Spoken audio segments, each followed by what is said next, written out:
নবী সাল্লাল্লাহু আলাইহি সাল্লামের ওয়াজ বক্তব্য সাহাবায়ে কেরাম শুনে বরদাস্ত করতে পারতেন না? পারতেন না। এবং আমল করতেন সাথে সাথে আমল। আজকালকার জামানার মতো না যে আমরা শুনছি বেশি অনেকে কিন্তু আমল করি না। দীর্ঘদিন শুনছি, আমল নেই। দীর্ঘদিন শুনছি, এখন পর্যন্ত ফজর নামাজ কায়েম করতে পারলাম না।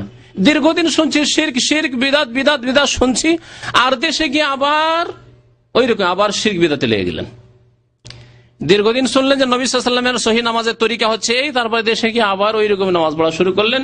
চলো ভাই উধার কো হাওয়া হো জিদার কি, যেমন বাতাস তেমন চলি, ঠিক না? আমলে আমাদের কত অভাব। নবী করিম সাল্লাল্লাহু আলাইহি ওয়াসাল্লামের সাহাবায়ে কেরামরা তার বক্তব্য শুনতেন, খুতবা শুনতেন এবং শুনতে পারতেন, বরদাস্ত করতে পারতেন। কোরআনে কারীমের আয়াত তেলাওয়াত হইতো, তার তাফসীর করা হইতো, নবী সাল্লাল্লাহু আলাইহি ওয়াসাল্লাম মোবারক হাদিস শোনানো হইতো এবং তার উপর আমল করতেন। কিন্তু রশিদ আহমদ গাঙ্গুহির বক্তব্য শুনে আর বরদাস্ত করার শক্তি নেই লোকের, জনতার। রশিদ আহমদ গাঙ্গুহির বক্তব্য এমন ভারী ওহী যে তা শুনে বরদাস্ত করার মতো কোনো ক্ষমতা নেই।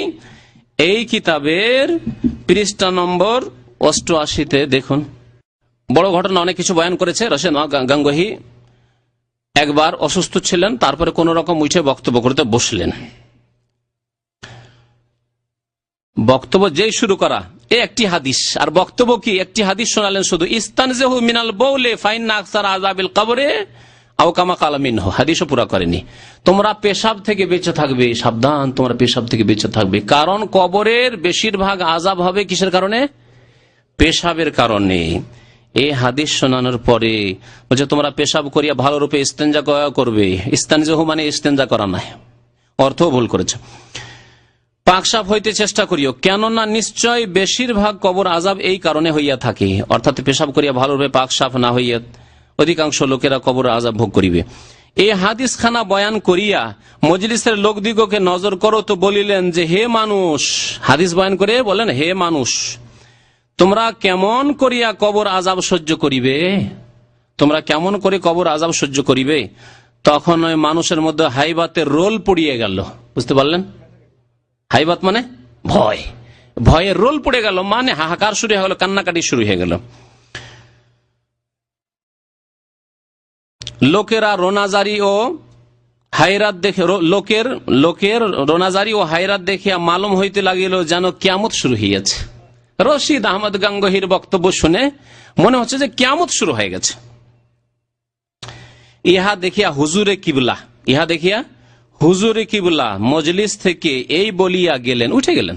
একটা হাদিস শুনিয়ে বক্তব্য করার জন্য এসেছেন, একটা হাদিস শুনিয়ে আর এই অবস্থায় সব কান্নাকাটি শুরু করে দিয়েছে, হাউমাউ করে মজলিস ছেড়ে চলে গেলেন। আর কি বললেন? মানুষের মধ্যে আমার ওয়াজ শুনিয়া বরদাস্ত করিবার শক্তি নাই। মানুষের মধ্যে আমার ওয়াজ শুনিয়া বরদাস্ত করার শক্তি নাই। ভাই মুমিনগণ, এইরূপ তাসির রুহানি ফাইজ ছাড়া কখনো হইতে পারে না। এই হচ্ছে মন্তব্য লেখকের, যে রুহানি ফয়েজ ছিল তাদের, সুতরাং লোকেরা তাদের বক্তব্য বরদাস্ত করতে পারত না। আর নবী করিম সাল্লাল্লাহু আলাইহি ওয়াসাল্লামের রুহানি ফয়েজ ছিল না, সাহাবায়ে কেরামের ছিল না, খোলাফায়ে রাশিদিনের ছিল না, তাই এসব হইতো না। আরো শোনেন গাঙ্গুহি সম্পর্কে। আমার পীর সাহেব কেবলা ফরমাইয়াছেন, বাবা, বিনা জান ফেসানি ও জীবনান্ত কোশিশ ভিন্ন মারিফত হাসিল হইতে পারে না। মানে খুব মেহনত করতে হবে, তাহলে মারিফত হাসিল হবে। কুতুবে আলম হযরত গাঙ্গুহি সাহেব প্রায় রাত্রে এশার বাদে জিকিরে বসিতেন এবং শেষ রাত্রে তাহার মাথায় 18 কলসি পানি ঢালিবার পরে হুশে আসিয়া তাহাজ্জুদ নামাজ পড়িতেন। সুবহানাল্লাহ লিখছেন, সুবহানাল্লাহ। আমি সুবহানাল্লাহ তো বলছি না, নিজে লিখেছে সুবহানাল্লাহ। কথা বুঝতে পেরেছেন?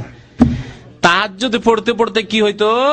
বেহুশ হয়ে যেতেন। তখন 80 কলসি পানি, না কত, 18 কলসি পানি ঢালিবার পর হুশে আসিয়া তাহাজ্জুদ নামাজ পড়তেন।